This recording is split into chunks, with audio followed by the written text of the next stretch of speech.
क्या आप मैजिक में यकीन करते हो? ये सवाल था फादर ऑफ एआई जॉन मैककार्थे का, जो आगे चल के पूरे ह्यूमन रेस को एक नए सुपर पावर स्पीशीज से मिलवाने वाला था। और इसी सवाल से जन्म लेता है आज का आर्टिफिशियल इंटेलिजेंस। लेकिन जॉन मैककार्थे एक तूफान से अनजान थे, दी एआई विंड, जिस कारण 1960s में एआई की ग्रोथ को कुछ समय के लिए रोक दिया जाता है। लेकिन क्यों? अब फास्ट फॉरवर्ड टू 2023। अब मान लीजिए कि आप एक सक्सेसफुल आदमी हैं और आपके पास एक ऑटोमेटिक गाड़ी है, और क्योंकि ये ऑटोमेटिक है आप स्टीयरिंग व्हील को छोड़ के सो जाते हैं, और तभी उस गाड़ी से एक एक्सीडेंट हो जाता है। अब इस केस में आखिर गलती किसकी है? गाड़ी के ओनर की? लेकिन गाड़ी तो एआई चला रहा था ना। एआई की? अगर लॉजिकली देखें तो एआई तो किसी और की कमांड में चलता है, या फिर गाड़ी बनाने वाले कंपनी की, जिसने गाड़ी को ऐसे डिज़ाइन किया और ऑटो ड्राइविंग बनाया। अब वीडियो को पॉज कीजिए और कमेंट में बताइए कि अगर आप इस सिचुएशन में होते तो आपका जवाब क्या होता। एक्चुअली इस डिलेमा का कोई भी वन वे सोल्यूशन है ही नहीं, क्योंकि जब एक्सीडेंट हुआ तो गाड़ी एआई चला रहा था, तो इस हिसाब से गलती एआई की हुई, राइट? अब अपनी कहानी पे वापस आए तो मैंने वीडियो की शुरुआत में बताया था कि 1960s में एआई की ग्रोथ को किसी कारण से रोक दिया जाता है। पहला तो था फंडिंग ना मिलने के कारण, और दूसरा था यही कि आखिर ऐसा कुछ होता है तो गलती होगी किसकी। लेकिन इसको सही करने का भी एक तरीका है, अगर हम कुछ करके टाइम पीछे चले जाए और एक्सीडेंट को रोक दें। लेकिन तो ये तो हो नहीं सकता। इन सभी प्रॉब्लम्स आने के बाद भी एआई समहाउ ग्रोथ करते रहता है हमारी तरह, क्योंकि लाइफ में भी कुछ ऐसे ही होता है। सबसे अच्छे वक्त को देखने के लिए सबसे बुरे वक्त से गुजरना पड़ता है, और इसी बुरे वक्त से गुजर के हमको नवंबर 2022 में मिलता है चैट जीपीटी। अब चैट जीपीटी के बारे में वीडियो में आगे बात करेंगे, लेकिन उससे पहले आप इस वीडियो को देखिए। There's a story that scientists built an intelligent computer. The first question they asked it was, "Is there a God?" The computer replied, "There is now." Holy shit, that's the most terrifying story I've ever heard. Yes, artificial intelligence could be a real danger in the not too distant future. It could design improvements to itself, announce for us all. ये Stephen Hawkins का AI को लेके आखिरी message था।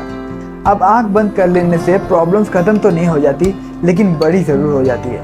अब fast forward to 2023 में Stephen Hawkins की भविष्यवाणी सच हो रही है, क्योंकि अब एआई चाहे तो आपके न्यूड भी बना सकता है। एग्जाम्पल के लिए इस पिक्चर को देखिए। ये है यूट्यूब इन्फ्लुएंसर क्यूटी सिंड्रेला, जिनका रिसेंटली न्यूड वीडियो वायरल हो गया था, और वो भी बनाया गया था डीप फेक से। इसका मतलब ये है कि क्यूटी सिंड्रेला ने कभी भी न्यूड वीडियो शूट नहीं किया, लेकिन ये डीप फेक की मदद से एग्जैक्टली सेम टू सेम बनाया गया था। तो आपको याद हो तो वीडियो की शुरुआत में मैंने आपको एक गाड़ी वाला एग्जांपल दिया था, जिसमें मैंने आपको बताया था कि अगर ऐसा कुछ होता है तो आखिर गलती किसकी होती है, रिस्पॉन्सिबिलिटी किसकी है, क्योंकि एआई को चलाने के लिए कोई भी रूल्स और रेगुलेशन तो है नहीं। स्टिल क्यूटी सिंड्रेला केस कर देती है उस कम्युनिटी पे जिसने ये डीप फेक का वीडियो बनाया और वायरल कर दिया, लेकिन इसका भी कोई सोल्यूशन नहीं निकलता। अब क्यूटी सिंड्रेला तो एक बहुत बड़ी इन्फ्लुएंसर थी, लेकिन अगर ऐसा कुछ आपके साथ हो तो आप खुद को कैसे बचा सकते हैं? सब्सक्राइब कर लो, बताता हूँ। यही नहीं, रेस्लर प्रोटेस्ट भी जब हुआ था वो भी डीप फेक की मदद से हमको सबको बेवकूफ़ बनाया गया था। अगर आपने चैट जीपीटी शुरुआत में यूज़ किया हो और अभी भी यूज़ कर रहे हो तो अभी आपको एक डायनामिक चेंज देखने को मिलेगा। वो इसलिए है क्योंकि लोगों ने इसका लूप होल ढूंढ लिया था और इसका फ़ायदा उठाने लग गए थे। फॉर एग्जाम्पल, चैट जीपीटी से पूछ लिया कि बॉम्ब कैसे बनाए, या फिर बैंक के फाइनेंशियल रिकॉर्ड्स। इसीलिए इसकी पेरेंट कंपनी ओपन एआई ने इसे बहुत ज़्यादा रिस्ट्रिक्टेड बना दिया। और अगर आप इससे अब कोई क्लासिफाइड जवाब पूछते हो तो ये कुछ ऐसा जवाब देता है। इवन सैम अल्टमैन ने भी कुछ ऐसा कहा था।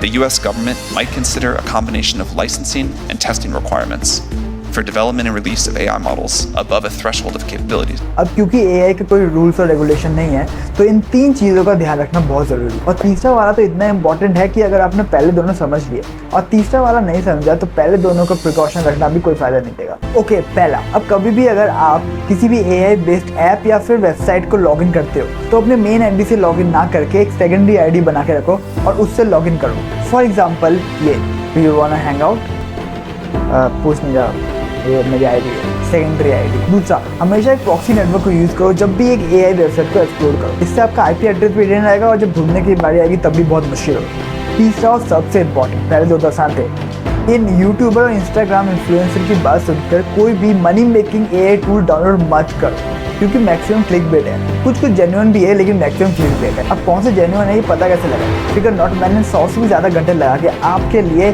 Genuine money making AI tool का पता लगाया और उससे पैसे मैंने भी कमाए। जानने के लिए इस वीडियो को देखिए। चंद्रयान 3 आपको कैसे बेनिफिट देगा ये पता लगाने के लिए नीचे वाला देखिए। तब तक के लिए मैं मिलता हूँ आपको नेक्स्ट वीडियो में। प्लीज़।